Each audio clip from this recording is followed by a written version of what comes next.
Ça pique mais c'est bon. Anne Romanoff. Chris Deslandes a fait votre portrait, Dominique Besnéard. Oui, bonjour Dominique Besnéard.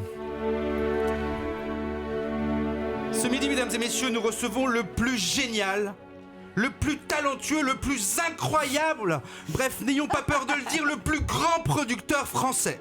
Le plus grand, j'ai pas d'autres mots.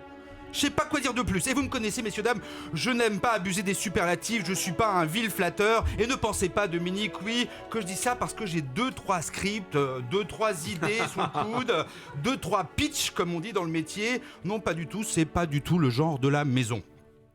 En même temps, bon, puisque vous êtes là et que vous assistez, j'en profite, c'est pas tous les jours. Alors, j'ai notamment une comédie romantique sous fond de conflits russo-ukrainiens et de djihad.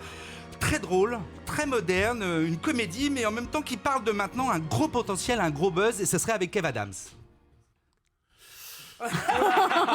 Alors, attendez, j'ai autre chose, j'ai la biographie filmée, le biopic donc de Ilona Marescu, la célèbre danseuse roumaine unijambiste à la jambe mécanique. Ça, c'est un carton assuré à l'international, je vous le signe. Enfin, vous me le signez. Non, ok. J'ai aussi une série qui se passe dans le monde de la radio, un monde des médias, un monde fascinant mais aussi cruel et crapoteux. C'est une série qui est centrée sur une animatrice toujours habillée en rouge, une sorte de Bette Davis des ondes. Ça s'appellerait 0% parce qu'elle arrête pas de se gaver de yaourt. C'est mieux. Ça serait avec Kev Adams aussi. Non. Bon, alors je m'égare, passons au portrait.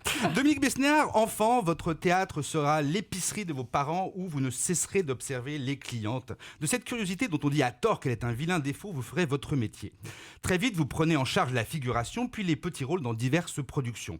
Dès lors, la découverte de jeunes talents ne vous quitte plus. Vous devenez casting directeur. Votre œil aiguisé vous permet de découvrir une myriade de jeunes inconnus, Binoche, Dalle, Vadek Stanzac, Clovis Cornillac, Michel Duchemin, qui lui l'est resté inconnu. Et du coup, durant une dizaine d'années, votre nom sera au générique de très nombreux films. Maurice Pialat vous offre ensuite le rôle du frère de Sandrine Bonner dans À nos amours et vous crevez l'écran avec votre physique à la Jean-Louis Richard et votre chuintement si caractéristique. Mais c'est véritablement en tant qu'agent de comédien que vous vous révélerez au sein de l'agence Armédia. Vous représenterez, défendrez, soutiendrez, borderez, consolerez, talquerez, ferez faire l'euro à une noyade d'actrices et d'acteurs.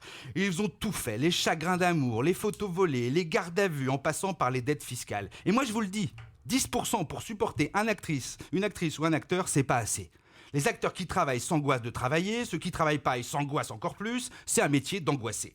Les vieux se plaignent de vieillir et les jeunes font que des conneries. Et je parle pas de l'actrice qui veut pas qu'on l'appelle mamie dans un film, mais minouche, pour pas avoir l'air vieille, et qui veut qu'on ajoute dans ses dialogues qu'elle a eu sa fille de 20 ans à 16.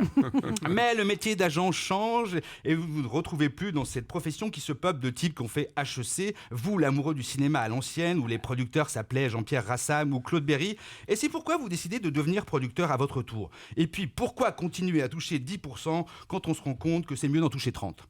Agent, producteur, directeur de festival, chevalier de la Légion d'honneur, vous avez fait de votre vie un film d'aventure, riche en rebondissements, riche de rencontres, de déceptions, de trahisons sûrement, mais surtout riche de passion. Et pour tout cela et pour tout le reste, merci de votre présence parmi nous ce midi, monsieur. Merci. Vous me le donnerez le texte ? Ça pique mais c'est bon. Anne Romanoff.